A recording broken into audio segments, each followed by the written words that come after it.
to Wednesday's edition of CNN Student News. I'm Carl Azus at the CNN Center in Atlanta, Georgia.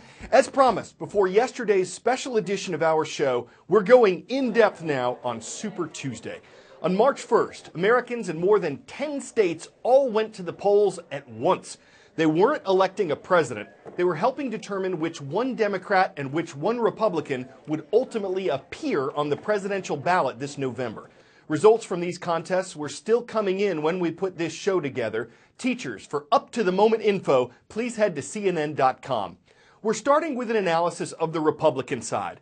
As of last night, there were 5 candidates running to become the Republican nominee. And going into Super Tuesday, businessman Donald Trump was the front-runner. He'd won in every state but Iowa before yesterday's votes.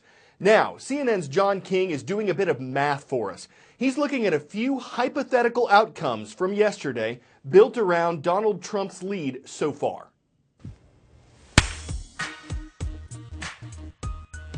So heading into Super Tuesday, nobody is anywhere close to clinching the nomination when it comes to delegates. But momentum does start to matter, and Trump is starting to pull away. It's early. You need, 1,237 delegates to clinch on the Republican side, and nobody's even at 100.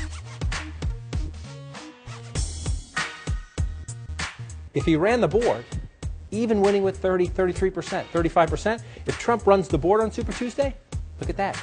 He gets close to 350. Again, you need 1230 something. So he'd be pulling away in a dramatic way. You start to get that space. So the challenge is you've got to not only win some states, but take some delegates away. And that's where it hurts. Even if a Ted Cruz could pick up Texas, for example, say Trump comes in second, Rubio third, and Kasich fourth, even there, Trump's still getting some delegates, and you're splitting it up. So to stop Trump, you can't just win one state or 2 states. Senator Rubio, like Senator Cruz, needs a win. You can't keep celebrating second place. Say Rubio pulls it out in a state like Virginia. So if we give that one to Rubio, say Trump comes in second, Cruz third, and Kasich fourth, even then, okay, so Cruz took Texas away, Rubio takes a state, maybe it's Virginia away. Let's even say, okay, Governor Kasich's been camping out in Massachusetts, so what if he can somehow make that happen there? Even then, a couple guys take a little bit away from Trump, that's still a lot of Trump, and he's still way ahead.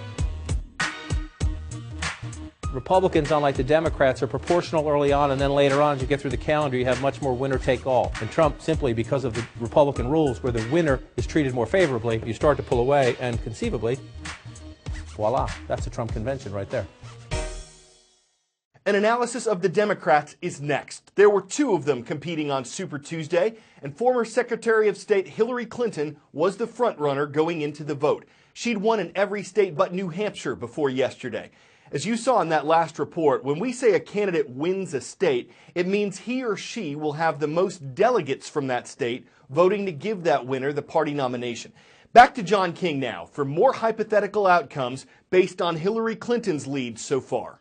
The biggest storyline for the Democrats heading into Super Tuesday is that Hillary Clinton has stabilized. And the question now is, can Bernie Sanders pick the lock, if you will, and stop her? So Hillary Clinton goes into Super Tuesday with momentum, and that day gives her a huge opportunity to have a huge exclamation point behind her performance. And why is that? Super Tuesday is played out down here. 8 states below that line I just drew vote on Super Tuesday. What makes them special? The deeper the shading, the higher the percentage of African Americans in those areas.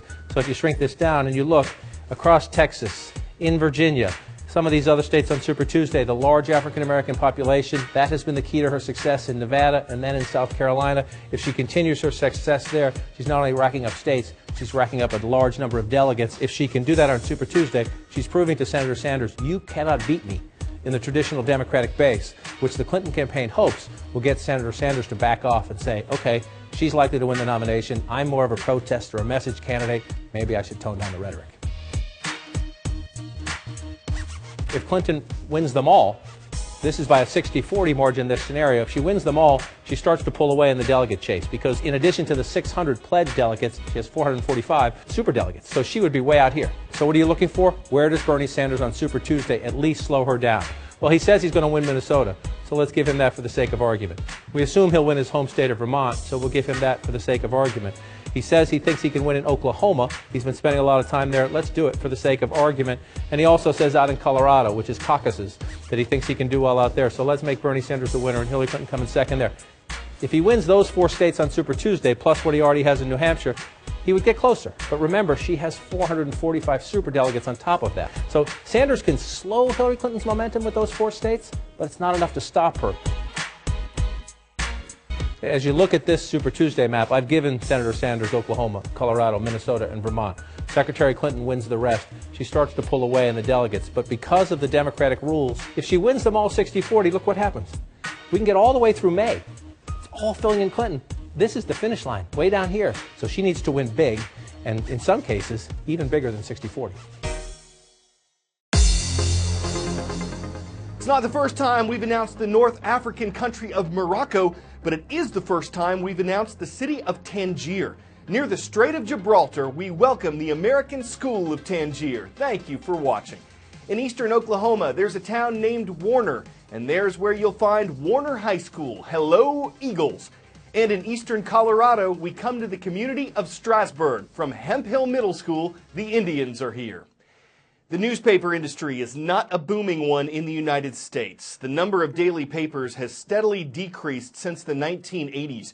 Their advertising revenue, the jobs they offered, that's also dropped in recent years. It's not to say there's no future in news, it's just moving online. Digital audiences are growing by double digits. Chances are you're watching our show online. People are turning to apps, websites, and social media to get informed.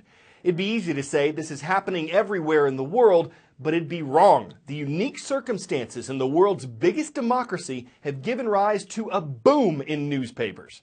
Crunch time at the Delhi offices of India's #1 selling newspaper. As the clock ticks 11 p.m., the madness begins.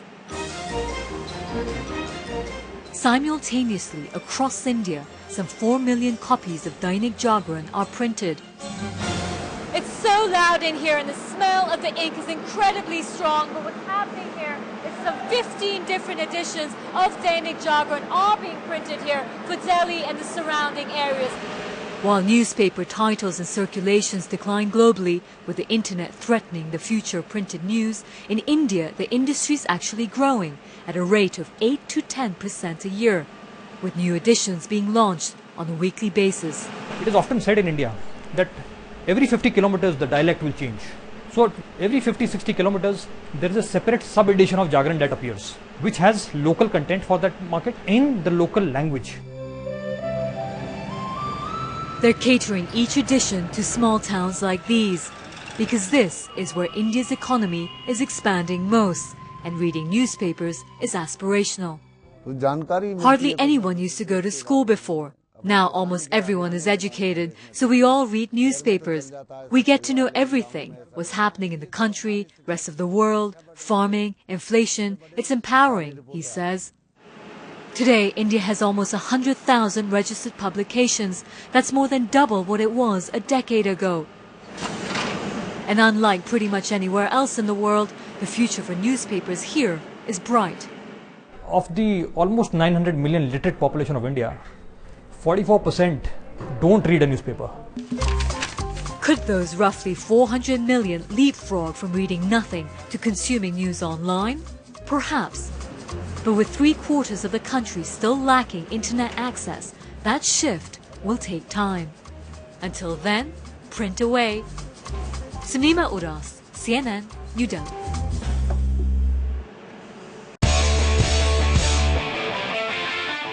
Before we go, it ain't over till it's over. A lesson for both teams in the Rhode Island State Basketball Championship. Protecting their lead in the final seconds, Burrillville High School steals a pass, then tosses the ball in the air to run out the clock and then celebrate their supposed win. But there's a hitch. A student from Cherahoe High School had caught the ball and called timeout before the buzzer sounded. Then, with less than a second to go, a pass, a layup, and a 1-point victory for Cherahoe. It was a shot heard around the world, one that no doubt gave the other team a sinking feeling. But there's a silver lining that all of the players can net from this experience. How often does everyone get to feel the thrill of victory and the agony of defeat in the same game? We've run out the clock on CNN Student News. Are we back tomorrow? Of course.